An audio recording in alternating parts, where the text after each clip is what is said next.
In the smartphone world, there is an unwritten rule that everyone just accepts. When it comes to cutting-edge chip technology, Apple gets the crown first. They buy up TSMC's latest supply, they flex the numbers on stage, and Android OEMs spend the next year catching up.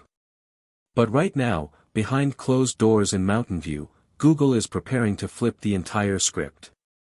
Sources from WCCF Tech and Android Authority are pointing to a massive tech heist. The upcoming Google Pixel 11, powered by the next-gen Tensor G6 chip, is heavily rumored to be the world and Apple's first commercial smartphone utilizing TSMC's highly anticipated 2nm process. If this holds true, Google will officially beat Apple to the next frontier of silicon engineering. The iPhone 18 Pro's A20 Pro chip ISN and Apple's T expected to drop until late September, but Google? They are aiming to strike first. But here is the catch.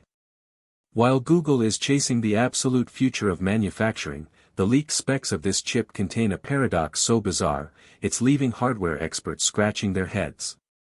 We are talking about an advanced 2nm brain, paired with a graphics component from 2021. Is this a brilliant stroke of genius, or a massive red flag? Let's talk about it. First, let's talk about the headline feature, the 2nm process. For the non-hardware nerds out there, nanometer in silicon manufacturing essentially represents how microscopically tiny the transistors on a chip are. The smaller the number, the more transistors you can pack into the same square millimeter. More transistors mean two things that every smartphone user craves: higher processing efficiency, and significantly better battery life. Historically, Google's Tensor chips have taken a beating in the tech community. Let and Apple's, be honest, while Qualcomm's Snapdragon and Apple's A-series chips were breaking benchmark records, Tensor was running hot, throttling under load, and draining batteries. It was an open secret that Tensor was lagging in raw hardware performance. By jumping straight onto TSMC's N2 or N2P node for the Tensor G6, Google ISN and Apple's T just trying to close the gap. They are trying to leapfrog the entire industry.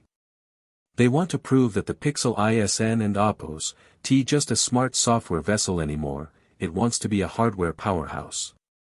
But this is where the story takes a very weird, Google turn. When you look at the leaked benchmarks for the Tensor G6, the excitement cools down a bit.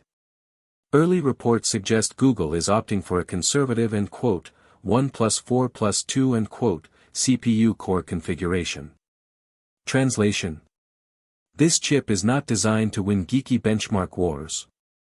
Google is deliberately prioritizing sustained thermal stability and all-day battery endurance over raw, multi-core muscle.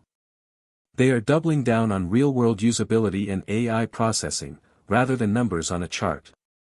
But that's not the controversial part. This is PowerVR CXT 48-1536.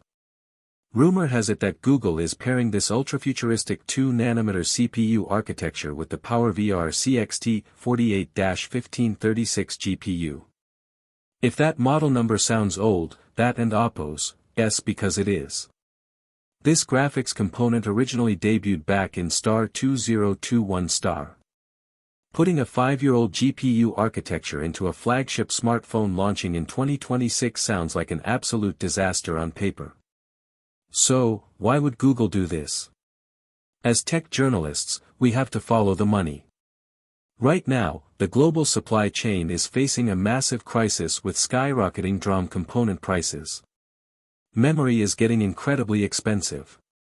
By saving budget on a legacy, yet highly optimized GPU architecture, Google can redirect their capital to where it actually matters for the future, next-generation LPDDR6 RAM.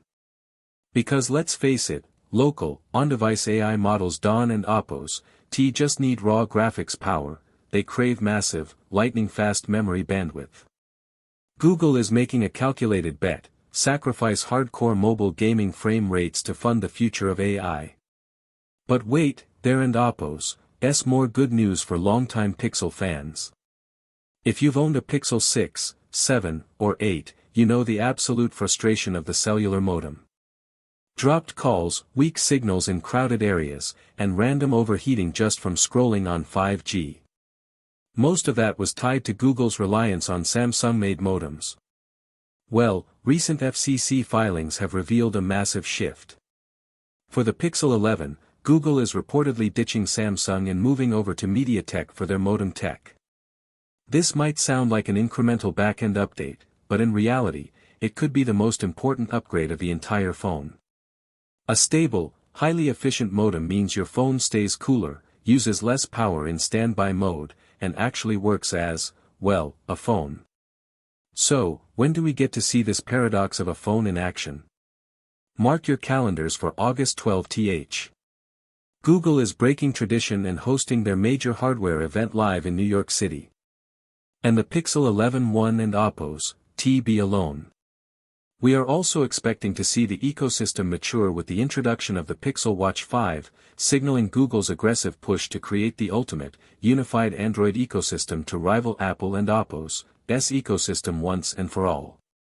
Google is playing a dangerous, highly fascinating game here. They are giving us the most advanced 2nm manufacturing process in the world, fixing their notorious connectivity issues, but cutting corners on graphics to survive a brutal supply chain market. Will the American consumer choose real-world AI efficiency over raw gaming power? We will find out this August. But I want to know what you think. Is using a 2021 GPU architecture a deal-breaker for you on a 2026 flagship, or do you trust Google's vision? Let me know in the comments below. Don and Oppo's forget to hit that subscribe button and smash the like button if you enjoyed this tech deep dive. I and Oppo's am your host, and I and Oppo's, LL see you in the next one.